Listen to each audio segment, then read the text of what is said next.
Luxury boutique humiliates black billionaire, but descends into despair upon discovering his true identity. On a seemingly ordinary afternoon, the lives of many transform around a luxury boutique in New York, revealing bitter truths that society often prefers to ignore. Among the elegant mannequins and sparkling jewels, a black billionaire confronts hostility disguised as exclusivity, testing the limits of discrimination and dignity. Marcus Haynes, a 38-year-old tech mogul, enters the boutique with a clear goal: to buy a rare piece of jewelry for his wife, Lana. He is a discreet man, but carries a past filled with challenges. The son of African immigrants, he grew up in a modest neighborhood and built his empire through hard work and intelligence. However, his casual appearance, in jeans and a t-shirt, does not match what the boutique staff expect from a customer. As he enters the store, he feels the suspicious glances and hesitation from the attendants, who are reluctant to offer help. A security guard, following orders, even tries to prevent him from approaching the store's exclusive area. Marcus's heart tightens, but he remains calm, carefully observing every movement and gesture that reveals the prejudice hidden behind the facade of refinement. Clara Bennett, the boutique manager, is a 45-year-old perfectionist who takes pride in her role in the fashion world. For her, the image of the store is everything, and she does not hesitate to ignore Marcus, thinking he does not fit the elitist profile she wishes to preserve. Her ambition blinds her, leading her to disregard the dignity of a man who, despite his simple appearance, is much more than he seems. Clara does not realize that her decision to dismiss Marcus will trigger a series of events that will put her own reputation at risk. Meanwhile, Lana, Marcus's wife, observes from afar. A lawyer and activist, she is a strong woman who is well aware of the struggle against prejudice. Seeing how her husband is treated, Lana feels a mix of indignation and hope. She believes that this incident could become a valuable lesson, not just for them, but for everyone witnessing the injustice. What she does not expect is how this moment will change their lives forever. James, the boutique security guard, is a 30-year-old Latino man who, while following Clara's orders, finds himself in a moral dilemma. He wants to support his family, but he also begins to question the racist attitudes that permeate the workplace. When he discovers Marcus's true identity, shame consumes him, leading him to seek redemption. The setting of the boutique, luxurious and cold, becomes an emotional battleground where prejudice is exposed and true personalities emerge. As the tension rises, the situation transforms into a deep reflection on identity, appearance, and the true measure of human worth. When Clara finally realizes the mistake she made, the boutique becomes the target of public criticism, forcing everyone involved to confront their own prejudices and reconsider their attitudes. In the end, Marcus and Lana not only overcome the humiliation, but also turn the incident into a public movement that challenges covert racism. Thus, the story reveals not only the frailties of humanity, but also the power of empathy and change, reminding everyone that appearances can be deceiving and that a person's true worth goes far beyond what the eyes can see. Marcus Haynes was about to enter a world that, while known for its opulence, was also a battleground where prejudice disguised itself as exclusivity.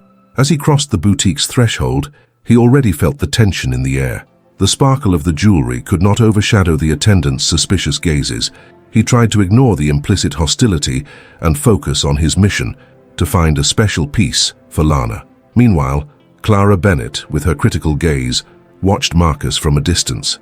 She could not understand why that man, who clearly did not fit the customer profile she desired, dared to enter her store. For Clara, the boutique was a refuge of exclusivity, and any stain on its image was unacceptable. Her ambition made her believe that appearance was everything, and the disdain she felt for Marcus was fueled by years of social conditioning. He won't buy anything, she thought, already planning how she could keep the store's image intact. James, the security guard, was in a dilemma. He was a man who understood the weight of being treated like an outsider. Growing up in a neighborhood where skin color often dictated a person's worth, he knew the pains of injustice. When receiving Clara's orders, he hesitated, but the need to support his family spoke louder. However, as he watched Marcus being treated with disdain, a seed of doubt began to germinate in his mind. What if he is more than he seems, he thought, as his heart filled with growing shame. Lana, waiting outside, felt a wave of indignation as she saw how her husband was being treated. She knew Marcus had overcome many challenges in life, He had always been a strong man, but the way the boutique disdained him was testing his patience. He deserves respect, she thought, feeling frustration bubbling within her. For Lana, what was at stake was not just a piece of jewelry, but her husband's dignity, and the fight against a prejudice that seemed deeply rooted in society. The minutes dragged on as Marcus tried to remain calm. He felt the hostility in the attendants' gazes, who exchanged whispers and looks of disapproval. The elegant environment that should have been welcoming turned into an oppressive space. Each step he took toward the jewelry was accompanied by a growing weight in his heart. This is not about money, he thought. It's about recognition and respect. He remembered his childhood, the challenges he overcame, and the idea that his appearance could overshadow his greatness made him sad. When Clara finally approached, her demeanor was cold. "Can I help?" she asked, but the way her voice sounded made it clear she didn't expect a positive response. Marcus, noticing the lack of cordiality, replied with a restrained smile, trying not to let the pain he felt show. "I'm just looking," he said, trying to maintain his dignity even amidst the hostility. James, who was watching the scene from afar, began to feel a wave of guilt. He knew the stories of many men and women who, like Marcus, fought for recognition. "What am I doing here?" he wondered, feeling that his actions were wrong. The pressure from his job was becoming unbearable, and he realized he could no longer ignore the injustice unfolding right before his eyes. The conflict escalated when a group of white customers entered the store. Clara immediately turned to assist them, completely ignoring Marcus. He watched as she unfolded into smiles and pleasantries, and the frustration inside him grew. "Is this what I am to her? Just an intruder?" he thought, battling against indignation. Lana, outside, decided she couldn't just stand by. With her heart racing, she entered the boutique, determined to support her husband. Seeing the disdain on Clara's face and the indifference of the attendants, she felt it was time to act. "Excuse me, but what's happening here is unacceptable," she said, her voice firm, drawing everyone's attention. The tension in the boutique increased, and Marcus looked at her with a mix of gratitude and concern. The atmosphere, once elegant and serene, was now charged with emotions. The ensuing interactions exposed the prejudice that permeated the place, forcing everyone to confront their own beliefs and attitudes. Marcus, beside Lana, realized that those difficult moments could be the key to significant change. Their struggle was not just for a piece of jewelry, but for a deeper recognition of the humanity they all shared. And as the conflict unfolded, the boutique became a microcosm of a society still battling its shadows. The tension in the boutique grew, and Lana's words echoed like a warning in the air, challenging the indifference that seemed to dominate the space. Clara, visibly disturbed, turned to face the woman who dared to interrupt her meticulous routine. "Excuse me, but you can't just come in here and make unfounded accusations," Clara replied, her tone laden with contempt. The chill in her voice revealed that she was willing to defend her vision of exclusivity at any cost. Marcus felt a wave of heat rise through his body, a mix of anger and shame. He wanted to shout that he was not just a customer, but a man with a story, a father, a husband. However, the words seemed to get stuck in his throat. Lana's presence beside him encouraged him, but at the same time he feared that their struggle might put his wife in a vulnerable position. "Let's go," he murmured, but Lana held his hand firmly. "No, you deserve to be treated with respect." "No one should be treated this way," she said, her voice strong and resolute. Lana's determined gaze made Marcus feel a little more secure, but the reality of the situation still weighed heavily on him. He knew that most people around him probably wouldn't understand his struggle. The jewelry around him, shiny and flashy, seemed a symbol of the exclusion he had faced for so long. James, across the store, felt his heart race. He was torn between loyalty to his job and the empathy he felt for Marcus and Lana. He remembered moments when he too had been treated with disdain, and the scene before him made him question his own position. "Why am I here, just observing this happen?" he thought, battling the guilt that grew inside him. He knew he needed to act, but the fear of losing his job kept him paralyzed. Before we continue with this gripping story, take a moment to subscribe to the channel so you don't miss any stories, and let us know which city you're watching this video from in the comments. Meanwhile, Clara continued to try to divert attention from the situation. "If you're not here to buy, please stay away," she said in an authoritative tone. The chill in her words caused a knot in Marcus's stomach. He felt trapped in a web of prejudices that seemed impossible to untangle. The boutique, which he had imagined as a place of beauty and elegance, now revealed itself as a space of hostility. "Maybe I should just leave," Marcus thought, disillusionment flooding his heart.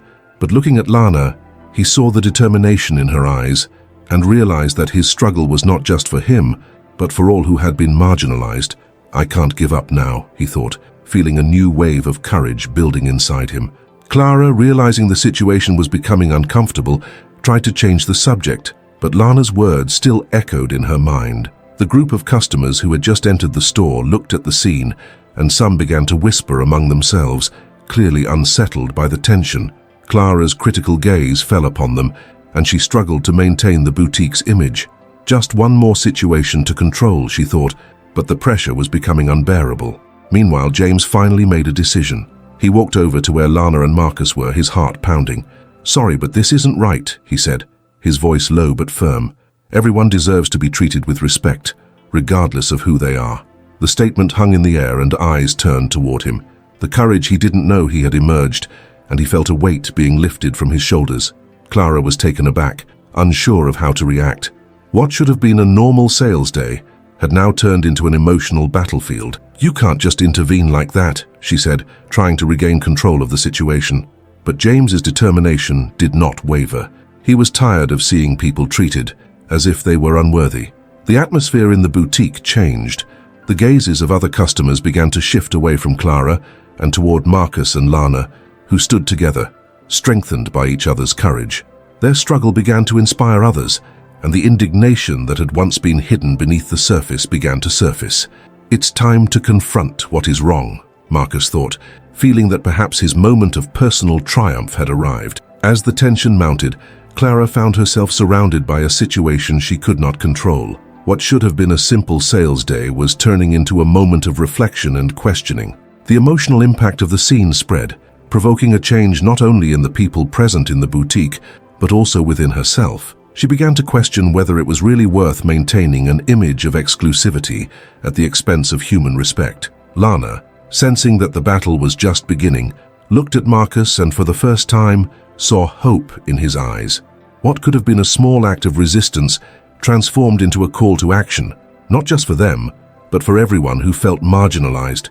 The desire for change was pulsing, and within that boutique, what started as a moment of hostility could become a catalyst for something greater. The atmosphere in the boutique was charged, and the murmurs of the customers became increasingly audible. Marcus, with his heart racing, felt that Lana's support by his side was the only thing keeping him steady. The tension between Clara and them was palpable, and he knew that this situation could become a turning point in his life. By speaking out, James had opened a door that Marcus hadn't known existed. The simple act of defense seemed to generate an echo, a wave of courage that began to infect those around them. What really matters here, Marcus thought, as Clara's expression grew increasingly frantic. He realized that his presence, his struggle, could be more than just a moment of individual resistance. He saw that there was a community, a network of people who also felt excluded, invisible. What if I wasn't the only one facing this? The thought made him hesitate, but at the same time it brought a new determination.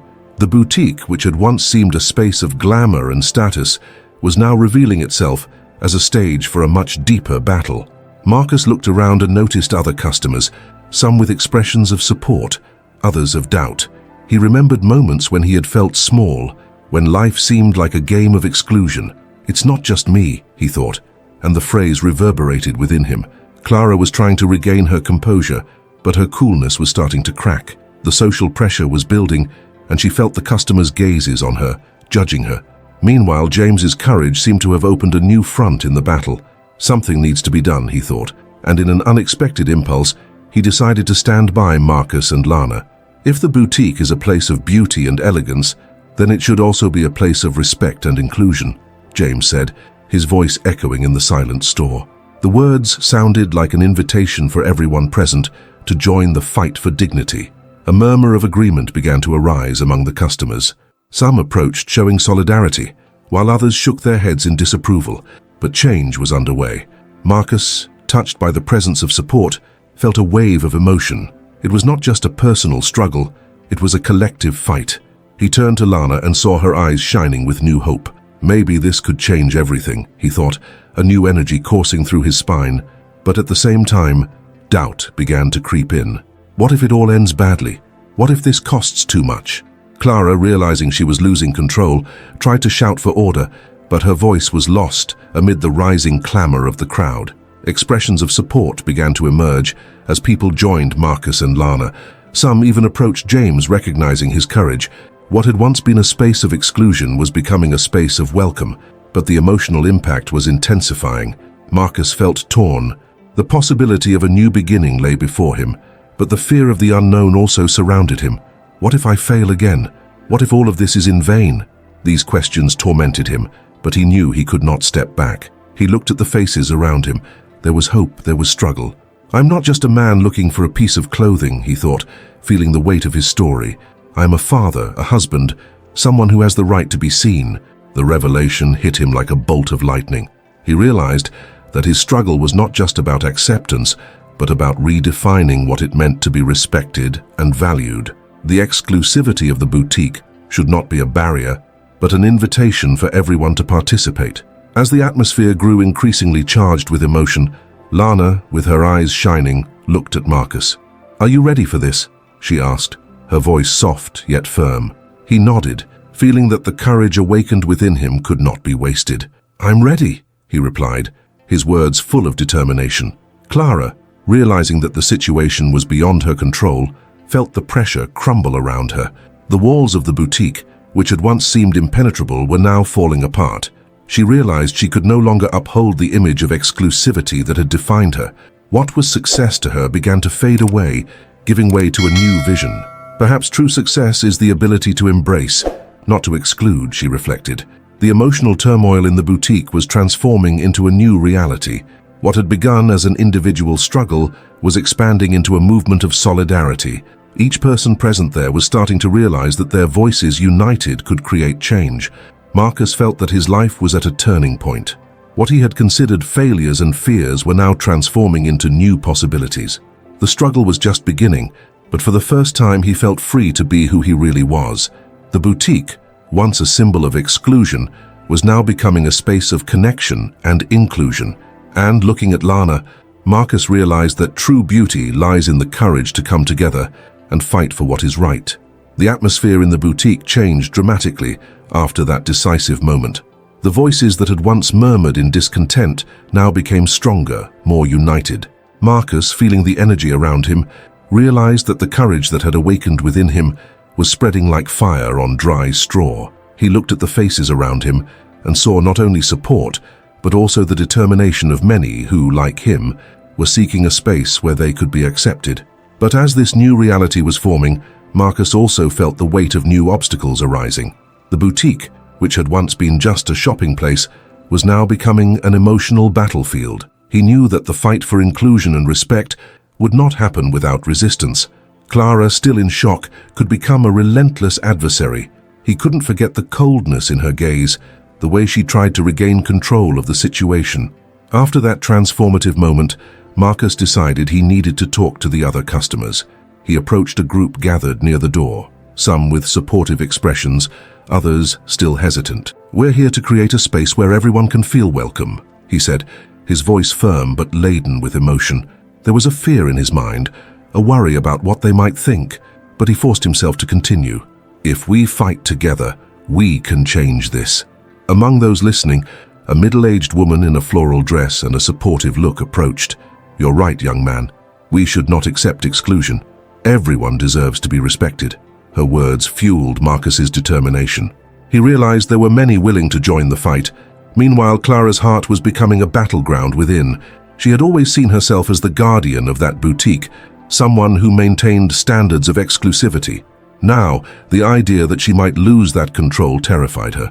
The supportive voices for Marcus echoed in her mind, creating a cacophony of doubts. Clara was not willing to accept this change.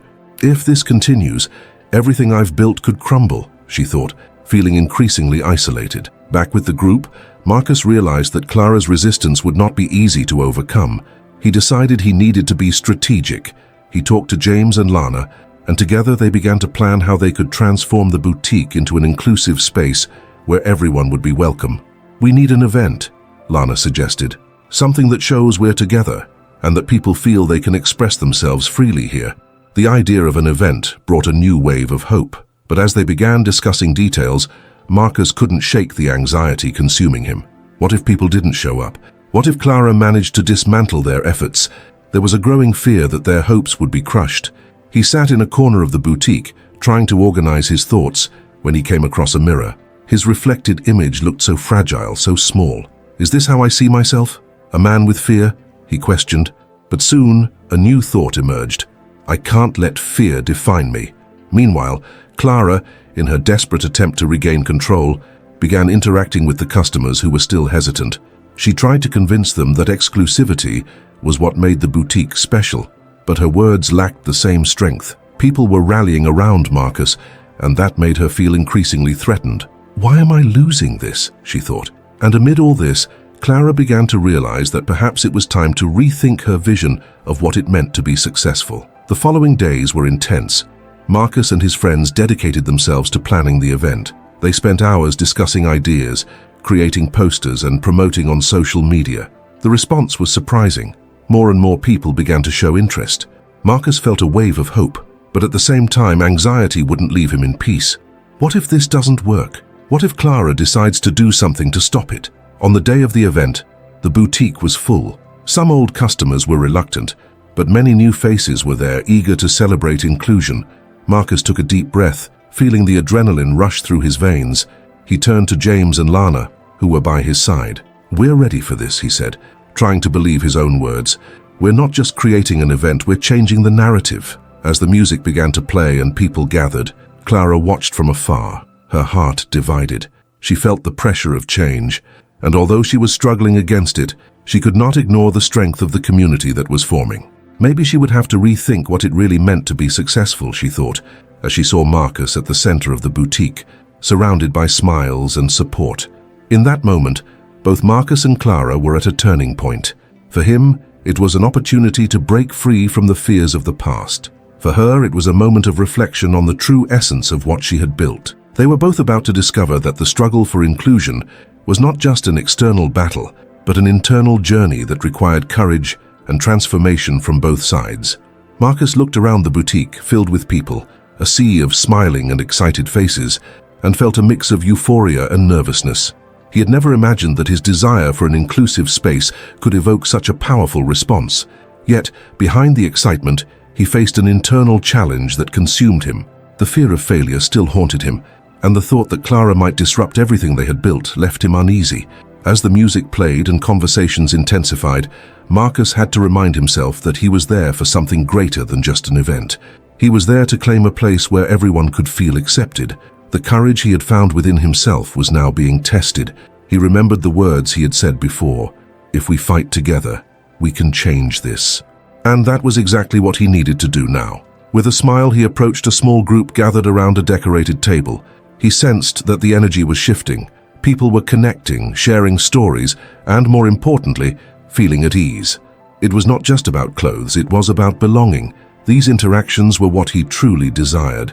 He started talking to a young man who shared how he had always felt out of place in similar environments.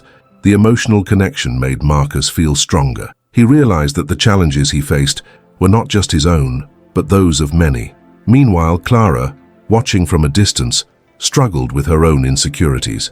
The boutique had always been her creation, a reflection of her vision of success.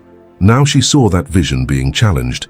She could not deny the vibrant energy emanating from the event, but the idea of losing control made her hesitate. What does it really mean to be successful, she thought? Is it just about sales and exclusivity, or is it about creating a community? This reflection began to change the way Clara viewed the situation. She realized that she might be losing something valuable by clinging so tightly to the idea of exclusivity. Success could be redefined. What was happening in the boutique was an invitation for her to open up as well, to let her barriers down and connect with others. Clara decided she needed to face her fears and approach them. After all, if Marcus was willing to fight for inclusion, perhaps she could find a way to reconcile their differences. As she approached the group, she felt a knot in her stomach. The lively voices quieted a bit, and some faces turned to her with curiosity. "Hi, I'm Clara," she said, in a hesitant but determined tone. I always thought the boutique was an exclusive space, but maybe I've forgotten what really matters." The sincerity in her voice began to dissolve the tension in the air. "I would love to hear your stories if you don't mind. The people, surprised, began to share their experiences. Clara listened attentively, and as the stories were told, she realized that the exclusivity she valued so much was not the only measure of success. She began to understand that the true value lay in connection and acceptance. Each story she heard helped her see the boutique in a new light. It was not just a place to shop, but a space where people could meet and feel seen. As Clara opened up, Marcus was also experiencing a transformation. From the moment he started interacting with the customers, he realized that his fear did not have to be an obstacle. He was learning to trust himself more and to accept help from others. The struggle for inclusion was not a solitary battle, it was a collective journey. He realized that there were forces around him and that everyone was willing to fight together. The event continued and the boutique transformed into a space of celebration and unity. There was music, laughter, and a new energy pulsing. Marcus felt a warmth in his heart, a sense of belonging he had never experienced before. He realized that true wealth was not in having an exclusive boutique, but in creating an environment where everyone felt valued. At the end of the night, as the lights dimmed and people began to disperse, Marcus and Clara found each other. Both had faced their fears and discovered that by opening up to change, they could find a new path together. "Maybe we can work together," Clara suggested, a glimmer of hope in her eyes. Marcus smiled, feeling that the transformation they sought was possible. They were ready to rebuild, not just the boutique, but the very idea of community. The night was coming to an end, but the energy inside the boutique was still buzzing. Marcus and Clara found each other in a corner, surrounded by laughter and conversation. The vibrant atmosphere was almost palpable, but for Marcus, the euphoria was beginning to mix with a new kind of anxiety. He knew he would need to confront his greatest fear, the possibility of not being accepted, even there, in that space he had fought so hard to create. Clara, sensing the tension in his gaze, decided it was time to act. "Marcus," she began, her voice firm, "I feel that we still have a challenge ahead. It's not just about what we've built today, but about what we'll do tomorrow. We need a plan. We need to unite, not just as business partners, but as friends who believe in something greater." Her words resonated with Marcus. He had always known that the fight for inclusion was not limited to one night, but was a continuous journey. "Yes, Clara, but what if people don't want to come back? What if all of this is in vain?" The fear of failure resurfaced like a shadow, threatening to extinguish the light they had ignited together. "What if we don't try?" Clara replied, her voice rising slightly with emotion. "What is worth more? Having a boutique that is seen as an exclusive space, or creating a place where everyone feels welcome? What do we really want to leave as a legacy?" Marcus felt the weight of her words. He remembered the stories he had heard throughout the night, the experiences that resonated so deeply with his own internal struggle. "Maybe I let myself be carried away by the idea of material success, not realizing that the true value lies in people. Connection is what matters." Clara nodded, a glimmer of determination in her eyes. "Then let's do this together. Let's plan events that celebrate diversity, that encourage people to come together. The boutique can be the heart of a new community. We need to show everyone that this is a safe space where everyone can be who they truly are." Marcus felt a wave of hope. He was no longer alone. He had Clara by his side, willing to face the challenges that lay ahead. "What if we meet with the people who came today? We can ask them what they would like to see in the boutique and how we can make it an even more inclusive space." The idea sparked a flicker of enthusiasm. Clara smiled, and together they began to move toward the center of the boutique, where the group was still gathered. "Everyone, can we have your attention for a moment?" Clara called, and soon everyone turned to them. "We want to hear from you. What made you feel welcome here today? What more can we do to make this place a home for everyone?" People began to speak, sharing their ideas and suggestions. The atmosphere filled with voices, and the connection that Marcus and Clara sought began to solidify. They heard about the need for more community events, for spaces for open dialogues, and even for fashion workshops that celebrated each individual's uniqueness. The energy in the room was palpable. Everyone was excited about the possibility of transforming the boutique into a true gathering place. With each story, each suggestion, Marcus felt his heart warm. He was starting to understand that the fear that had imprisoned him was no stronger than the strength of the community that was forming around him. The true wealth lay in that exchange, in the laughter and the tears shared. He and Clara were creating something greater than themselves.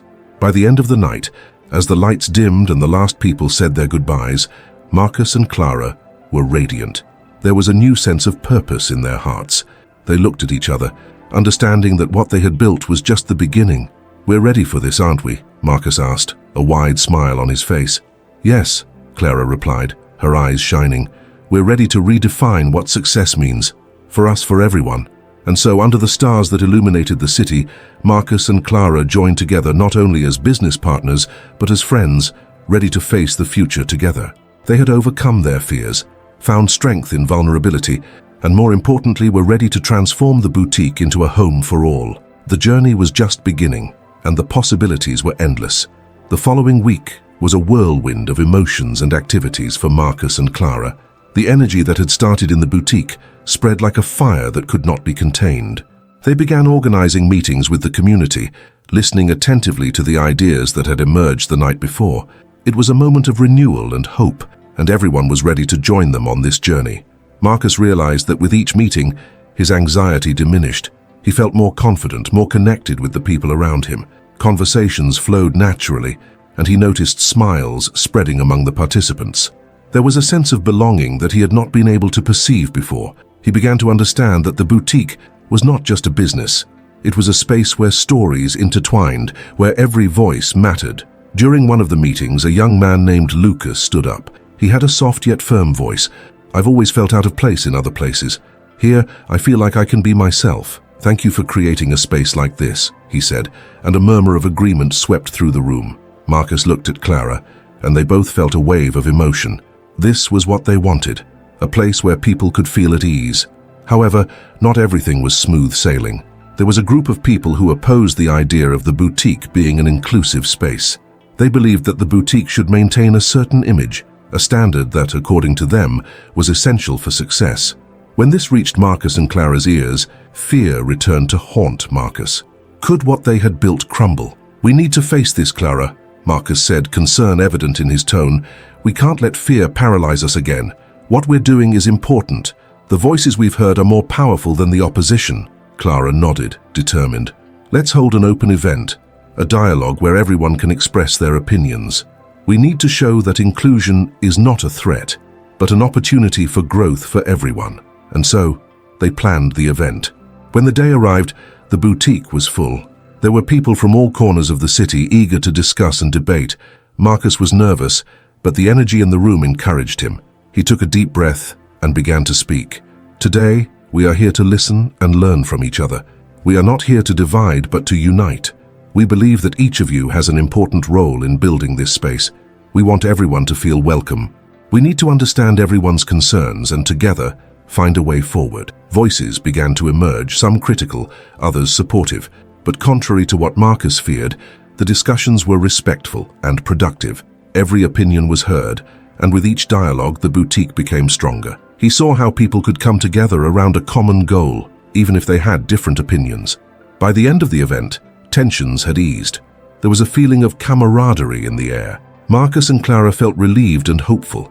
The voices that once sounded like a threat had now become part of the conversation. They were building a bridge, not a wall. In the days that followed, the boutique began to transform. New ideas emerged at every moment, and events celebrating diversity began to take place. The boutique became a gathering place for the community. Marcus realized that his original fear had turned into a challenge he was willing to face. On a quiet night after another successful event, Marcus and Clara sat on the boutique's porch, watching the city lights. "Look at what we've achieved," Clara said, a satisfied smile on her face. "People are coming together, and this is just the beginning." "Yes," Marcus replied, feeling a wave of gratitude. "I learned that true value is not just in having a successful business, but in creating a space where everyone can feel comfortable being who they are. That is what really matters." And there, under the stars, they understood that the journey was just beginning. Together, they were ready to face any challenge, as they had found strength in unity and diversity. The boutique was more than a dream come true. It was a home, a place where everyone belonged, and this was just the beginning of a new era. Over time, Marcus and Clara's boutique transformed into a true icon of unity and inclusion in the city. Each event, each new idea implemented, reinforced the sense of community. Marcus, who once felt lost and anxious, now walked with confidence. He had learned that true success was not just about profits, but about the ability to touch lives and create a safe and welcoming space. The voices that once caused concern had become a source of inspiration. The boutique, now filled with colors and smiles, reflected the diversity of the community. The initial criticisms were overcome, and resistance gave way to collaboration. Every day, new friendships formed, and the boutique became a home for all. However, there were still those who did not accept the changes. A group of opponents, feeling threatened by Marcus and Clara's new vision, decided to take action.